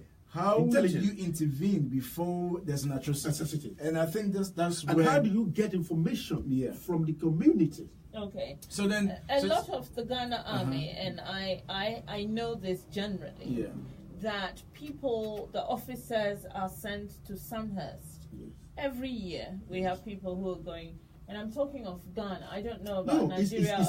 It's across the board. Okay, fine. They have very beautiful training. Very good. Yes. Now, if they are going to the top place to learn about the war, war tactics and intelligence, they must be armed with this knowledge. That I think when it comes to terrorism, we are going to a different realm now. That is application of resources to these things. Yes, I think when it comes to terrorism, it's a bit sophisticated when it comes to terrorism, because if we look at the way in which this country they're trying to fight against terrorists, they've been able to stop a lot of these terrorist activities before it happens. So how did they manage to do that? So they have a lot of in terms like it just said technology well advanced, which they're able to keep tabs on. They're able to deploy reasonable resources. Absolutely. Now that resources has gone exactly to that job is not being filtered. Okay, Idris, that's another problem. my in time Africa. has been Idris, filtered. My time has It's been being filtered. filtered. I need to take a break. When we come back, we'll continue our discussion. Idris. This is Talk Africa with me, John Sewa. We'll be right back. Idris, Yeah. your arguments are solid. However, My sister, I don't want to get to what we are doing. No, you have The to money listen. budgeted is stole it. No, you see, This program is the brought to point you is, by Pay these Global. people come here, they come abroad, they come to Sandhurst, they come go to all these army places, They get the best they training. have the best training, and you are saying that they're not. No, they do. We are building an argument to certain things. My sister, the money budgeted in Nigeria for terrorism was stolen by those soldiers. No, you see, Idris, you dwell in the evils of Nigeria. No, that's the truth. They have training. They go to conferences, they go to seminars, but when it comes to budgeting, that's where the issue comes from. So we don't have computers enough They do. for our army Okay, to. let me give you one instance. That's what I'm saying. When you budget money for terrorism and it's stolen by the army general and his colleagues, Yeah. what do you do? The videographer has put you guys in the wrong mood to come and argue. This is the issue. Yeah, but that's a No, good. What do you do? Nigerian We need to get former in Nigerian here. generals are being prosecuted now. Either we have Stealing we the have money one we with meant to fight Boko Haram. out and we play it back. Can you believe that? You see, The money meant for that is where the biggest problem is. Not that they don't. I know that in the priority of scale, sometimes the money is not enough. But the one they budgeted, what did they do with it? This program is They stole it. by Pay Global. does that make Africa complacent, though? It doesn't make them complacent. But the problem is, what do we do? The biggest issue in Africa is corruption. When a soldier, you know, in Nigeria 2 years ago, Yeah. those Boko Haram, Coming back. they wanted to shoot the army general. Welcome back to Talk Africa. In the studio this morning, we have Idris Adesina, editor of Alternative Africa, also Kiki Kandikise, who's a GN radio host. She has her own show, Kiki Chat Show. She's the daughter of the soil.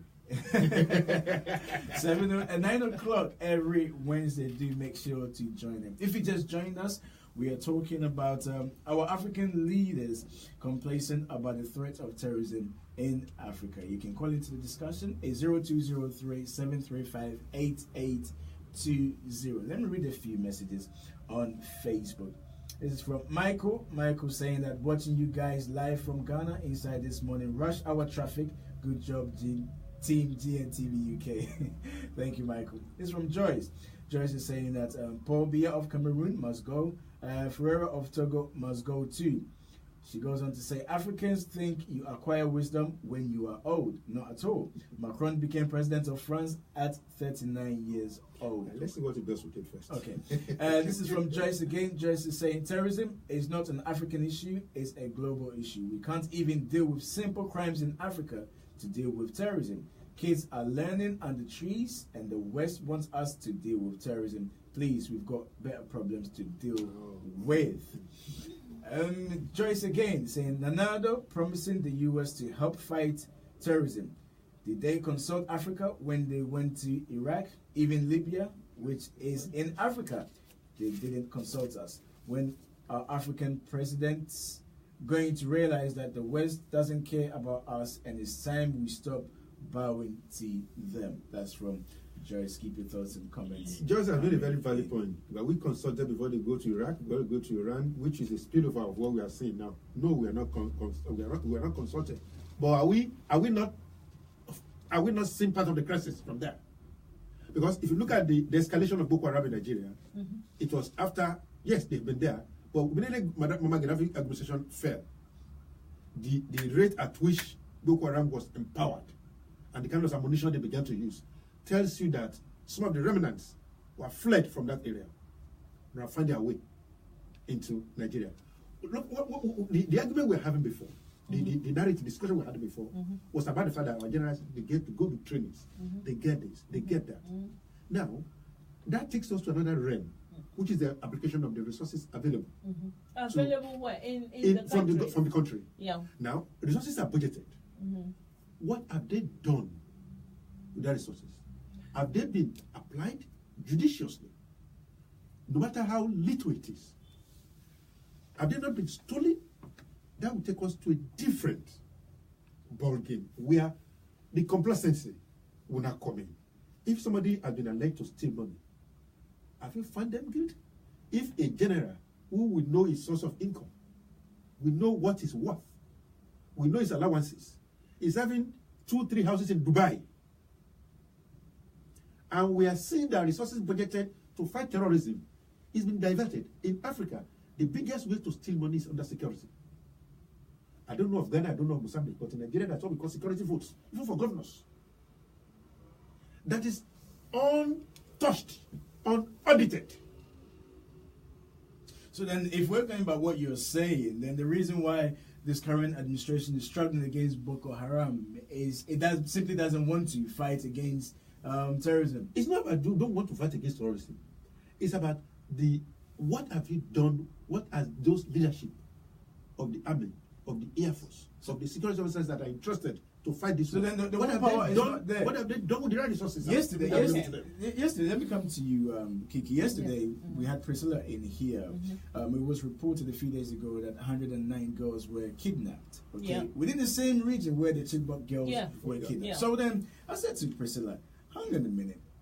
If the Nigerian government are aware that this is the area, I think it's the northwest, right? This is the area, this part of Nigeria where Boko Haram, they are very active in that area. Wouldn't you deploy northeast? Wouldn't you deploy enough people or the army to go there to make sure everything is secure? Yes, before you allow the student back to school. Yes. Your question, I Fine. asked the same question. Then in the news, suddenly they said that helicopters and things had been sent out in the morning. That was yesterday morning to go out and look for the girls. Now, the question again is this: when the government wants to portray itself As being in control, okay, and that's what we hear. Yes, But I yes. just want Kiki to finish on what she was saying. Yeah, thank you. A helicopter had gone out, and what ways did they manage to get those first girls that came back? In fact, some of the girls haven't come back, just a few. How did they do it? And Negotiation. what they've checks and negotiated, balances? they've taken money. What checks They and paid them. balances did they go through so that if they paid them, how come it's happening again? You've raised a good point. You've raised a good point. A lot of questions there. You've raised a good point. And again, if I come to you, Kiki, for some of the girls to be released, they sat down. The government had somebody who was able to negotiate with somebody. I don't know whether it was a member or somebody from Boko Haram. Yeah. So then it doesn't. It's no brainer to realize that It's the there is some same form of people. communication. Yes. There is a form of communication. So Yeah. the government do know who is behind this. Yeah, well, Because no, if you can sit that down and was a strike photo. an agreement, they should know. They should be aware. We are aware. There was a Yeah, photo well, of that. do you know where they are? The question, though, is there is a photo of the man, his army were behind, he was standing behind a truck. We know who he is, we know the Look, negotiator. all those ones could be taken in Mali and put on Facebook. Oh, so it's not on Facebook, it was in the newspaper. Yes, it could be in Mali. You see this is the issue. This will have access to media organizations. And media organizations thrive in this type of story. They get the story, boom, they publish it. You could be in Mali, you could be in Sahara, and send your email and photo to Nigerian newspapers or to UK newspapers or to Ghana newspapers. That's understandable. What I'm saying is that David was talking about not prepared. Somebody is in Mali, is talking to somebody in Buktum in Nigeria, talking through the internet, asking him, or is in UK here. Somebody is in Afghanistan is talking to somebody in UK here, and they are making preparation for war to go and bomb. Then the UK counterterrorism has also established online presence to be able to intercept these messages. The only reason why they're able to do that is that resources given to them have been deployed accordingly. The problem we have in Africa is the deployment and usage of our resources. If we talk about road last time, if the money budgeted for roads have been spent on roads, maybe We'll have car accidents. There will be car accident, there will Yes. be reduced car accident. If money budgeted for terrorism have been spent on terrorism, there will still be terrorism, Yeah. But but less. it won't be at this level. If money budgeted to fight to purchase ammunition have been spent on ammunition and not been filtered with, there will still be terrorism, but the rate at which they attack. And if a government is sincere to itself that, look, this place is not safe, we are yet to be in control. Now, you've raised a very valid point. It's the same axis where 200 children girls were kidnapped. Yeah. Now 110 has disappeared. Who allowed them to go to school, that place? If that place is not secure, why do you want to show the international community that we are in control? That You you're can go to school. winning the fight. You are winning the fight. I think we It's- do it's a have lot of issues. problems. There A lot of are, issues. there are a lot of issues, and there are a lot of questions. Yeah. Because Then- regarding the sorry, Chibok Kiki, the girls- again is, where are these ammunition coming From. I from was going to get to that. these terrorists? From the West? there Obviously, are- somebody's benefiting Yeah, from from there this. are arms dealers, and that's, Yeah. Adnan That is- Khashoggi and all these people made money out of arms. And there are a lot of arms in these war-torn areas where, you could collect them and sell them. Look, to if we these don't people. manufacture it Okay, yourself, I don't just manufacture wanted rockets. to put a disclaimer there. You did mention the name, but we're not really sure yet. But anyway, let's not move. Let's move on. But let's look at the situation with regards to Somalia. You've got the Al-Shabaab there. Them to the same thing, just causing atrocities, and again, that is on the religion line, I think, which you asked. Is it really religion? Well, Is they, it Or not? commercial? It's not religion. no. What is it? No, Al-Shabaab, the Look. aim what is is to it? implement Look, the Islamic law. Look. Let's do it this way. Let's go this way. Okay. Reason why I tell you it's not about religion is this. If you want to follow religion, you want to follow it to the letter. But there are Al-Shabaab, factions. see, that's why I say it's not about religion again. It's about commercial. It's about making money. These terrorists are known to have raped, to have abducted children, Yeah. to have all these children. Some of them have come out with babies, Yeah. married forcefully. Is that part of Islamic tenets? But then which It's part? war. Hold on, but can I say Whoa. something? It's Idris, a war You fallout. see, it's not a The war. fallout of war. There's different sects of Islam, isn't Yeah. it? There's no different set of Islam. Of course There No, there are. no. You have the Shias, you have the Sunni Muslims. Now, the Islam. This is where we make a lot of mistakes. Mm-hmm. Do these people go and pray the same way? Possibly. Yes. So if they pray the same way, Did they they- read the Quran the same They way, read the Quran the fine, same way, yes. fine. Then there's no difference Yeah. in the religion. No, they're Now, Muslims. people see, you and I know that when I said something last week on the phone when I was here, Yeah. that I'm afraid that when a commercial interest grows into something, that thing becomes adulterated. The war in Africa about terrorism, about the West, commercial interest is gone into it. Now, we talk about how do they get weapons. One of the weapons, rockets, is not manufactured in Africa. How is it got to them? The international community that is saying we want to fight terrorism. How are these rockets? How are these machineries? How are these war? They buy them. Or they Buy get them from what source? Or maybe it's barter.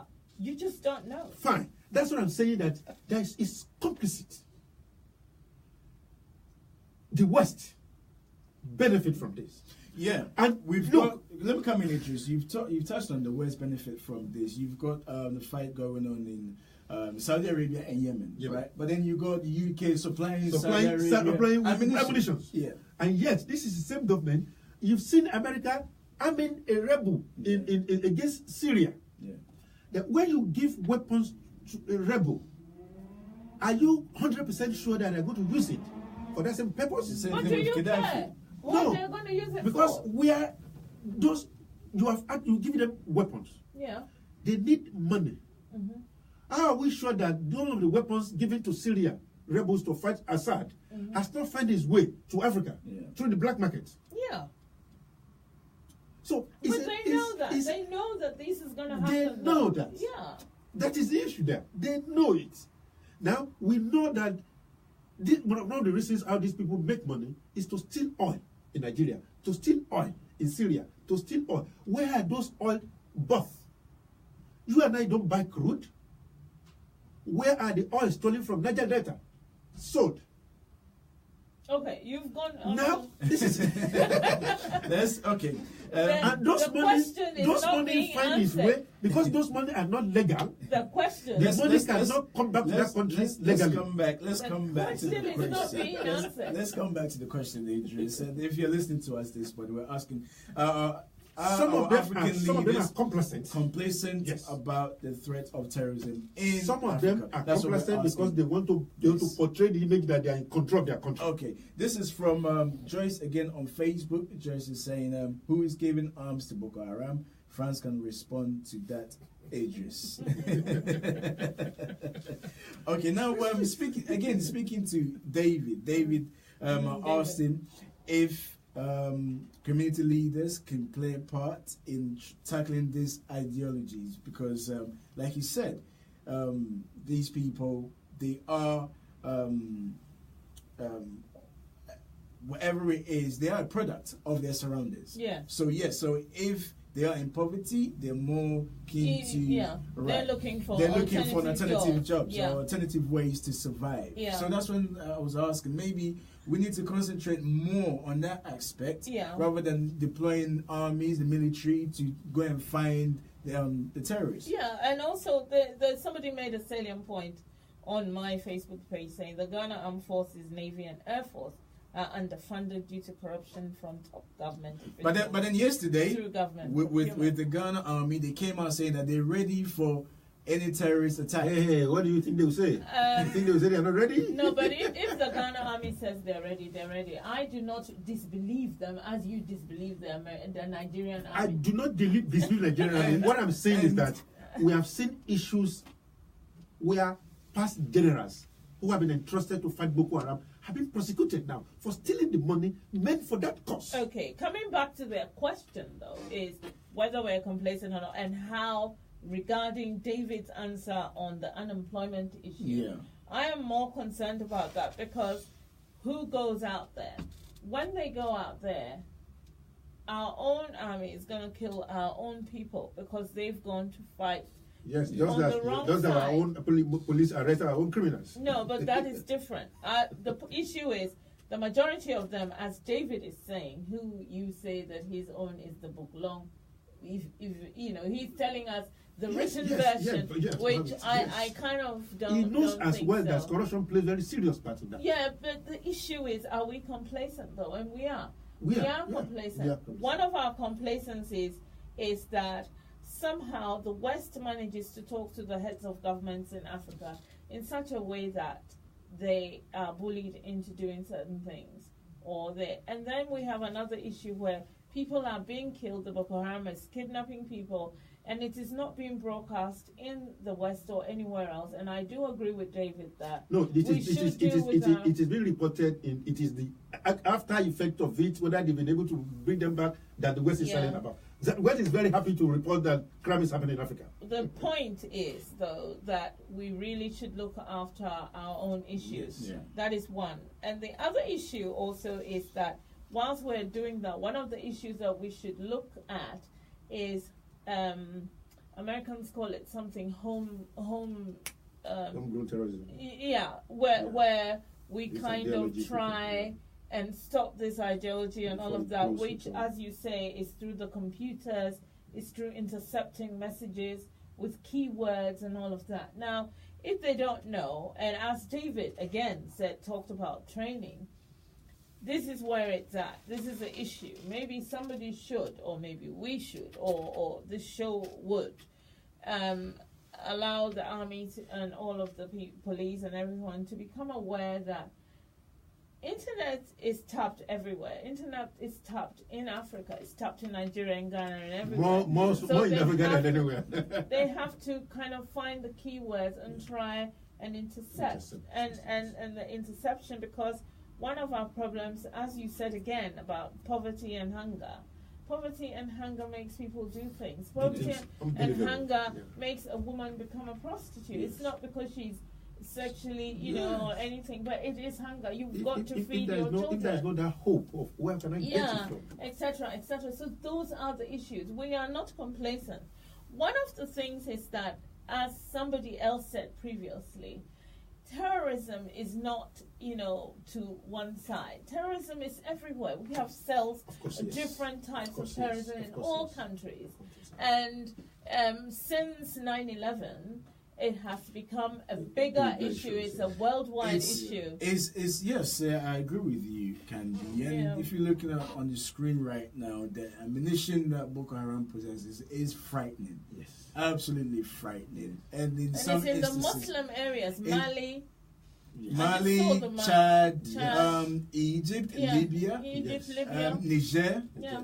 It's beyond. How were they able to acquire such that's why I said of ammunition? Somebody said we should check the French. No, that's why I said sometimes the West just pay lip service to this. They are the greatest beneficiary of the crisis in Africa. Who supplies the ammunition? And that's why I say when you have somebody in Libya or you have somebody in Syria to find a cause. In Syria now, we know there are more than 15 different organizations fighting there. I don't mean to cut you off, Idris. Let's talk about even Libya, because since the overthrow of Gaddafi, Libya, some parts of Libyans were armed. Yes. And since the overthrow of this man in Egypt too. Yes, the Arab in Egypt, and uprising. Does the West want to tell me they are not aware? We are already aware in the media that this thing will happen when this man goes. Yeah. But do they care? Because here we are. Once they don't like that man, they take him off. We were discussing an issue here about the West trying to kind of lessen the amount of people, you know, population explosion. Yes. And therefore they were trying to cut us down. So it's like giving a gun to a monkey. It just shoots, you know, anywhere. We have to be concerned about that. If we want Africa to rise, which is why we are all here, we really have to think about certain things. Bishop Desmond Tutu said, people keep drowning in a river and we're trying to save them. Have we ever wondered why they keep jumping in to drown? These are the issues. You know, we should start looking at what our problems are. We have to, you know, in this country, for example, when an issue, people are not happy with something, they bring out the emails. You know, we are in the world of the internet, internet highway. People are sending out messages, signed petitions, etc. Why don't we start? Let me before we run up, because we're running out of time. A question for you, Kiki. This is from Joyce. Joyce is saying, no. Poverty and hunger does not make a woman a prostitute. It makes a woman sell tomatoes. So I disagree the fact that because people are in destitute, they must commit crimes. Well, I mean, to say to Joyce is yes, some will sell tomatoes. They are the good ones. Joyce and I may sell tomatoes. I'm not talking about all women. I'm saying when you see somebody doing something that you disapprove of and you think you want to give judgment on and say, why are you a prostitute? It's not because she's sexually active and enjoys it. It's because that is the direction that she was forced into. I cannot see a young man, 25 years old, who has gone through school and has no job, just get up and take his bag and say, I am going to fight for Boko Haram. He has no option. And for him, the option is to go to war and fight on the wrong side. People fight on the wrong side all the time.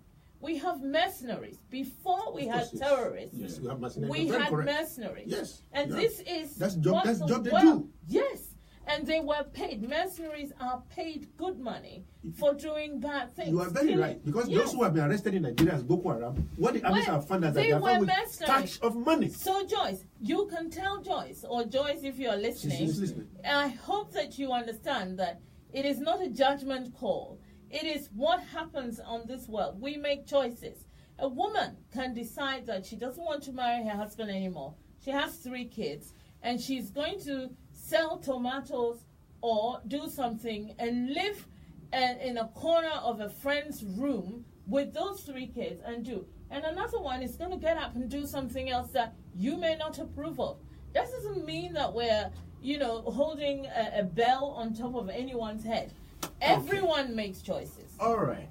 As the saying goes, the devil finds works for the idle hand. Yes, we cannot stay away from the fact that unemployment does play part in this. But all the same, we will keep talking, keep the conversation going on our Facebook page. I'm sure we will revisit this topic at some point during the course of the year. Until then, we're done for another day. Thank you to our listeners and viewers. As always, our guests in the studio, Kiki and Idris. We'll do it again, same time, same place tomorrow. Until then, enjoy the rest of the day. Goodbye. Goodbye. Bye-bye. Sister, the biggest problem we have in America is corruption. Oh, yes. I mean, they budgeted money. The man went and bought 2 houses in Dubai. Corruption underpins all of our problems. Everything. You can imagine when they are doing a training, the provost told them, look, we are going on a jogging. Put your ammunition here. No, he has collected money from Boko Haram. They came back to show the government that it was a mistake. Listeners, they brought those boys back. This is Idris Adesina, the man who was arguing with me. And then we have my sister. The guy will not even take you. Hello. Because you're a bad person, he will even take you. Anyway, we've now finished and I gotta go. Love you all. Thank you. The provost asked them to keep their